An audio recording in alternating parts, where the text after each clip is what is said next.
ETF index mutual funds నేర్చుకుని stock మార్కెట్లో రాణించాలనుకుంటున్నారా? వెంటనే ఈ నెంబర్కి కాల్ చేయండి.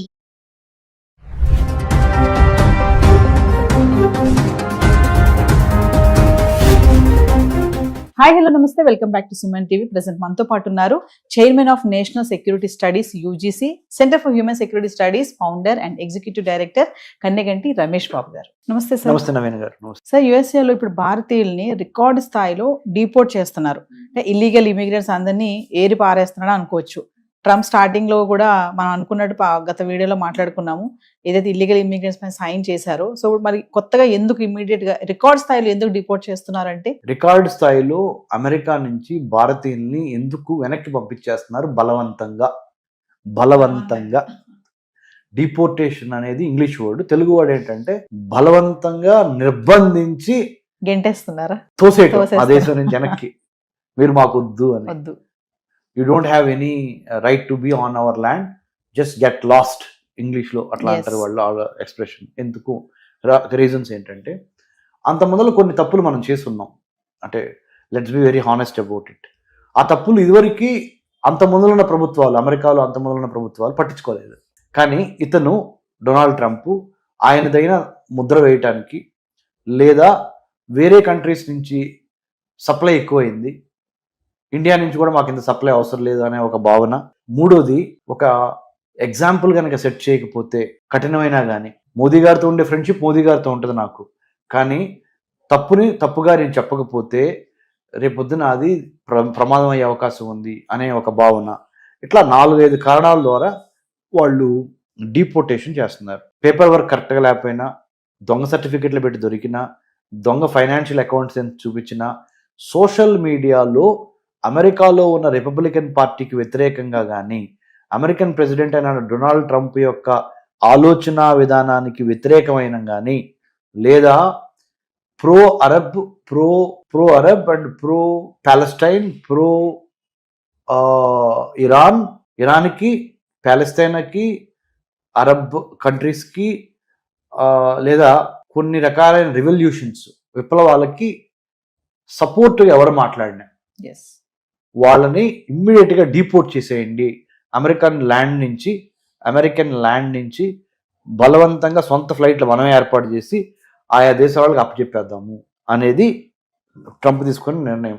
దాంట్లో భాగంగా భారతదేశానికి మునుపెన్నడూ లేనంతగా అమెరికన్ ఫస్ట్ ప్రెసిడెంట్ ఎవరు? 1789లో జార్జ్ వాషింగ్టన్. ఇండియాలో ఫస్ట్ ప్రెసిడెంట్ ఎవరు? 1947 తర్వాత మనకి 1950 వరకు, 1950 ముఖ్యంగా అంటే డాక్టర్ బాబు రాజేంద్ర ప్రసాద్ గారు. సో ఈ మాట ఎందుకు చెప్పానంటే, అక్కడ అమెరికన్ ఫస్ట్ ప్రెసిడెంట్ని, ఇక్కడ మన ఫస్ట్ ప్రెసిడెంట్ ఆఫ్ ఇండియాని ఎందుకు ఉదహరించానంటే, ఇంతవరకు చరిత్రలో ఒకేసారి అమెరికా నుంచి గత 78 ఏళ్లలో, మన స్వతంత్రం వచ్చి 78 ఏళ్ళు అయింది. India got independence on 15th August 1947. Till today we're 78-year-old nation are 78-year young nation. మనం భారతదేశానికి 78 ఏళ్ల యువ దేశం భారతదేశం. ఇంతవరకు అమెరికాలో మన వాళ్ళు, భారతీయులు చాలాసార్లు కొన్ని సంవత్సరాల నుంచి వెళ్తున్నారు. మరి ముఖ్యంగా 78 సంవత్సరాల్లో గట్టిగా సగం అంటే 40 సంవత్సరాల నుంచి అమెరికాలో మన వాళ్ళు ఎక్కువ వెళ్తాం జరుగుతుంది. అంటే 1985 నుంచి ఇప్పుడు వరకు ఈ ఒక 25 ఏళ్ళు, అయ్యో 15 ఏళ్ళు, అంటే 40 ఏళ్ళు అమెరికా వెళ్తాం అనేది ఎక్కువైంది భారతీయులు. ఈ 40 ఏళ్లలో ఎన్నడూ లేని విధంగా ఒక 3000 నుంచి 5000 మంది వరకు ఇండియన్స్ని లాస్ట్ 1 yearలో, అంటే లాస్ట్ 12 నెలల్లో, ఇంకా డిసెంబర్ పూర్తిగా 2025 వీఆర్ టాకింగ్ కదా, more than 5,000 Indians were deported back to India. అంటే బలవంతంగా పంపించేశారు అమెరికా వాళ్ళు. ఎందుకు అంటే, ఇందాక నేను చెప్పినవన్నీ వాళ్ళు స్క్రూటినైజ్ చేశారు. సోషల్ మీడియాలో మీరు ఏ విధంగా మాట్లాడుతున్నారు, మా ప్రభుత్వానికి వ్యతిరేకంగా ఏమైనా మాట్లాడుతున్నారా, మీ ఫైనాన్షియల్ స్టేట్మెంట్స్ ఏంటి, లేదా మీరు అమెరికా వచ్చింది ఒక వీసా మీద, కానీ అమెరికాలో మీరు చేస్తున్నది వేరేది, మ్యాచ్ అవట్లా, పంపించే. You have come on F1 student visa, but you are over working, ఎక్కువ పని చేస్తున్నావు, part time job. So it means your intentions are not correct, send him. You have come to United States of America on tourist visa, but you are doing something else, send him out. You have come to United States of America on H1B, but you are overstayed. H1B, but you have submitted fake certificates. H1B, you are not giving lot of tax back to United States of America పంపించి send him deport like this. And also you have spoken against republican party, you have spoken against certain ideologies of Republican Party, send him abroad, send him back to India. So these are the reasons, madam. అంటే correct పాలసీతో వచ్చిన వాళ్ళకి welcome చెప్తాను. ఎవరైతే wrong roots లో వస్తారో, skills లేకుండా, talents లేకుండా వస్తారో అలాంటి వాళ్ళని డిపోర్ట్ చేసేస్తాను, అదేనా సార్ ఆయన ఉద్దేశం? Absolutely. Right kind of intent, right kind of content, right kind of character ఉన్న వాళ్ళతో నాకు ఎటువంటి ప్రాబ్లం లేదు. మీరు ఏదో విధంగా తిమ్మిని పంపించేసి మమ్మల్ని మభ్యపెట్టి మమ్మల్ని ఫూల్స్ అనుకొని మీరు దొంగ సర్టిఫికెట్లు, దొంగ వ్యవహారాలు చేస్తే మా దగ్గర ఇంటెలిజెన్స్ ఉంది. అది కూడా ఏమేమి ఇంటెలిజెన్స్ రకాలు ఉన్నాయి మేడం. అమెరికాలో ఇంటెలిజెన్స్, మా దగ్గర విజువల్ ఇంటెలిజెన్స్ ఉంది, ఇమేజరీ ఇంటెలిజెన్స్ ఉంది, ఆడియో ఇంటెలిజెన్స్ ఉంది, వీడియో ఇంటెలిజెన్స్ ఉంది, హ్యూమన్ ఇంటెలిజెన్స్ ఉంది. మీరు తప్పు చేశారని మిమ్మల్ని అందుకని పంపించేస్తున్నాము, డిపోర్ట్ చేసేస్తున్నాము. కాబట్టి better not to get in to the wrong books, better not to fall for immediate temptation. Yes. అంటే ఒకసారి మనం క్లియర్ గా మాట్లాడుకుంటే ఫైనల్ గా, అంటే ట్రంప్ తీసుకున్న నిర్ణయాలు కరెక్టే, మన వాళ్ళ దగ్గర మిస్టేక్స్ ఉన్నాయని అనుకోవచ్చు అంటారా? తప్పనిసరిగా అందరి దగ్గర ఉన్నాయని నేను చెప్పట్లేదండి. 100 మంది లెట్సే హైదరాబాద్ నుంచి అమెరికా వెళ్దాం అనుకున్నారు. నేను ఒక పిహెచ్డి ఇన్ అమెరికన్ స్టడీస్ లో డాక్టరేట్ చేసి స్టూడెంట్స్ కి ఎంతో మందికి మా centre for human security studies CHSS ద్వారా మేము ఇంటర్న్షిప్స్ ఇస్తున్నాం అని చెప్పాను గత 13 ఏళ్లలో. సార్ ఏదో ఒక విధంగా అమెరికా వెళ్ళిపోదాము అనే వాళ్ళు, ఏదో విధంగా మా అమ్మాయిని అమెరికా పంపించేయండి అనేవాళ్ళు 100 మందిలో నేను హానెస్ట్ అన్నారు కదా మీరు, మనం తిట్టుకోవద్దు, 100 మందిలో 70 మంది ఏదో విధంగా మా అమ్మాయిని అమెరికా ఫ్లైట్ ఎక్కించాలి. అక్కడికి వెళ్ళి ఏం చేస్తారనే తర్వాత విషయం. చేయండి, స్టూడెంట్ గానే వెళ్ళండి, కానీ ఒక ఫాల్స్ ప్రెస్టేజ్. మా అమ్మాయి అమెరికాలో చదువుకుంటున్నారు, ఇది ఒక ఫాల్స్ ప్రెస్టేజ్. స్టూడెంట్స్ కూడా క్లారిటీ లేదు అసలు ఎందుకు వెళ్తున్నాం అనేది. పక్కనోడు వెళ్ళాడు, ఎదురోడు వెళ్ళాడు, అమెరికన్ గ్లామర్ ఉంది, అమెరికాలో డాలర్ డ్రీమ్స్ ఉన్నాయి, వెళ్ళిపోతున్నాం పోలో మనీ. రెండోది. మూడో కారణము దొంగ సర్టిఫికెట్లు, ఫైనాన్షియల్ చార్టెడ్ అకౌంటెంట్ ని వాళ్ళని మేనేజ్ చేసి, కంపెనీ సెక్రటరీలు మేనేజ్ చేసి, fake documents, fake bank statements, fake authorisations, 100కి 70 అని చెప్తాను, నేనే చెప్తున్నా. మీరు అడిగారు కదా హానెస్టీ. 30 మంది మాత్రమే right kind of intentions, right kind of content, right kind of mind సెట్తో వెళ్తున్నారు. సో మైండ్ సెట్లో మనం మార్చుకోవాల్సిన అవసరం ఉంది. ఎప్పుడైతే ఆ 70 ఇటుపడాలి అంటే right kind of mind set రావాలి. ఆ 30 ఇంక తిరిగి ఎప్పుడైనా వెళ్ళి ఏదో ఒకటి అంటే. ఇంకోటి ఏంటంటే మా దగ్గర మా పిల్లలు డబ్బు కొనేద్దాము, మా దగ్గర డబ్బు ఉంది, ఇన్వెస్ట్మెంట్ చేయగలము, నేను I wanted to send him for the social status. Please don't do that. If there is no requirement to send him abroad, don't send him abroad.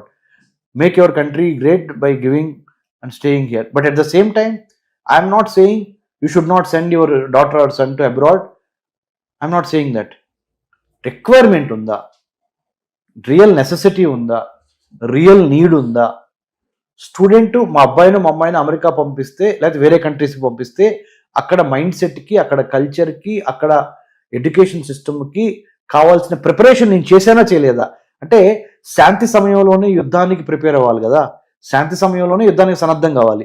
యుద్ధం వచ్చినప్పుడు కత్తిపెట్టుకొని యుద్ధం చేయాలా అంటే చేయలేరు. కాబట్టి ప్రాపర్ ఓరియంటేషన్ ఇచ్చి, ప్రాపర్ గైడెన్స్ ఇచ్చి, proper discipline, determination and values చాలా ఇంపార్టెంట్ మేడం.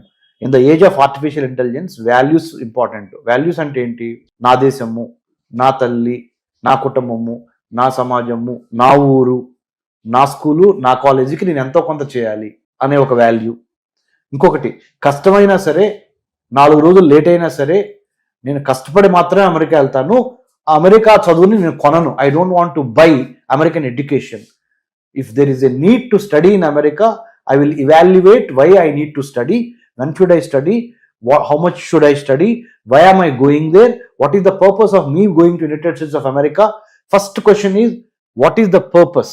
మీ ఉద్దేశం ఏంటి? మీ intent, what is the intent? Why do you wanted to go to United States which you don't get in India? ఇండియాలో లేనిది ఏంటి, అమెరికాలో వస్తున్నది ఏంటి? దానికి అన్ని మీ స్ట్రెంగ్త్, మీ వీక్నెస్, మీ ఆపర్చునిటీ, మీ థ్రెట్, స్వాట్ అనాలిసిస్ అంటారు, SWOT, అది చేసుకున్న తర్వాత మాత్రమే వెళ్ళాలి. అందుకనే నా దగ్గరికి ఎక్కువ మంది స్టూడెంట్స్ రారు. ఎందుకంటే మీరు అన్నట్టుగా నేను ఓపెన్ గా సబ్జెక్టివ్ కాదు ఆబ్జెక్టివ్ గా Yes. ఉన్నది ఉన్నట్టు మాట్లాడుతున్నాను కాబట్టి నా దగ్గరికి అమెరికా వెళ్ళే స్టూడెంట్స్ చాలా తక్కువ మంది వస్తారు. పేరెంట్స్ కూడా నా దగ్గరికి పంపించరు. వాళ్ళకి చక్కగా స్వీట్ గా మాటలు చెప్పి షుగర్ కోటింగ్ ఇచ్చి మీరు అమెరికాలో అది చేస్తారు ఇది చేస్తారు అనే కన్సల్టెన్సీస్ కొన్ని వందలు ఉన్నాయి. ఆ కన్సల్టెంట్ మాయలో పడి వాళ్ళకి ఫీజు చెల్లించుకొని కట్టలేనన్ని లోన్స్ తయారవుతుంది. మీకు తెలుసా? Yes. మా నాన్నగారు ఒక వ్యవసాయ కూలి. నేను డిగ్రీ వరకు తెలుగు మీడియంలో చదువుకున్నా. ఇంటర్మీడియట్ తప్పినోడిని. ఒక్కసారి ఇంటర్మీడియట్ తప్పిన తర్వాత టాప్ చేశాను. BA, MA, MPhil, PhD in American studies, post doctorate from Israel and United states. కష్టపడి స్కాలర్షిప్ సంపాదించి వెళ్ళా. నేను మళ్ళీ అదే చెబుతున్నా పేరెంట్స్కి, దయచేసి మీ అబ్బాయినో మీ అమ్మాయినో వాళ్ళు సరిగ్గా అన్నం తినట్లేదు, లేకపోతే సరిగ్గా అలుగుతున్నారు, పంపించకపోతే ఏడుస్తున్నారు, మన దగ్గర డబ్బులు ఉన్నాయి కదా, మన దగ్గర ఆస్తులు ఉన్నాయి కదా, తాకట్టు పెట్టి ఎడ్యుకేషన్ లోన్ తీసుకొని పంపిద్దాము, ఇది మానేయండి. ఎందుకు చెప్తున్నానంటే ఎడ్యుకేషన్ లోన్ అనేది ఒక పెద్ద ఉరితాళ్లాగా అమెరికాలో కానీ ప్రపంచంలో యూరోప్లో కానీ ఇమ్మీడియట్గా చదువైపోగానే ఉద్యోగాలు రావటం లేదు. దయచేసి దూరపు కొండలు నులుపు ఎక్కడే కూర్చోబెట్టి కావాల్సిన సరైన నాలెడ్జ్, స్కిల్, యాటిట్యూడ్, విల్లు అన్నీ ఇచ్చి అప్పుడు యుద్ధంలోకి పంపించండి.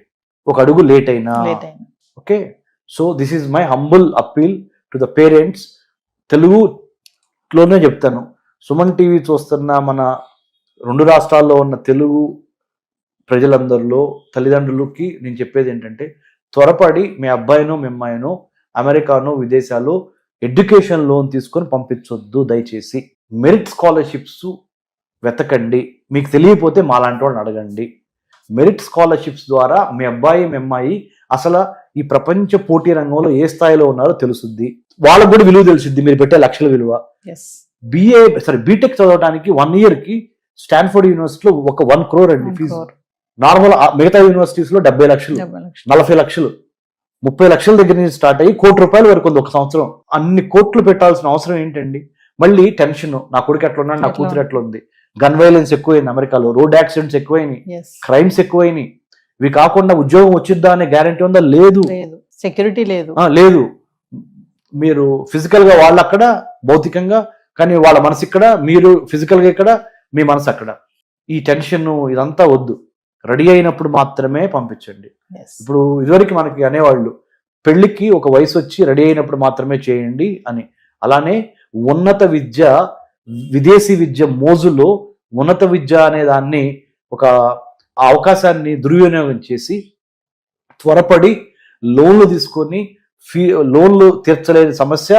ఎంతమంది పేరెంట్స్ నాకు ఫోన్ చేస్తున్నారంటే, సార్ మేము లోన్ తీసుకొని పంపించాం సార్, 2 semesters 3 semesters వరకు బాగానే ఉంది సార్, అతనికి అక్కడ ఒంట్లో బాగా తిరిగి వచ్చేసాడు, మరి లోన్ తీసుకొని మనం కట్టలేకపోతున్నాము, అతనికి ఏమో ఉద్యోగం సరిగ్గా అందట్లేదు, ఏం చేయాలి? ఇది ఒకటి. ఇంకోటి చెప్తానండి మేడం, బ్యాంక్స్ కొన్ని లోన్స్ ఇస్తున్నాయి మ్యాచింగ్ గ్రాంట్ కండిషన్తో. మీరు నా దగ్గర ₹50 అడిగారు అనుకోండి లోను, మీరు కూడా ₹50 పెట్టుకుంటే అప్పుడు ₹100, మీ 50 నా 50. బ్యాంక్ ₹50 ఇస్తుంది, మీరు పెట్టుకునే పరిస్థితుల్లో లేరు ఆ ₹50. అందుకని ఒక్కోసారి మధ్యలో ఇరుక్కుపోతున్నారు స్టూడెంట్స్. ఇంకోసారి ఏం జరుగుతుంది, మీరు ₹50 ఇస్తున్నారు, బ్యాంక్ ₹50 ఇస్తామని ప్రామిస్ చేసింది, కానీ పెర్ఫార్మెన్స్ బాగోలేదని విత్డ్రా అయిన సందర్భాలు ఉన్నాయి. అప్పుడు మళ్ళీ స్టూడెంట్ అక్కడ ఇబ్బంది పడిపోతున్నాడు. సో దూరపు కొండలు నునుపు. అట్లని మిమ్మల్ని నేను అసలే అమెరికా వెళ్ళొద్దు, విదేశాలు వెళ్ళొద్దు అని చెప్పట్లేదు.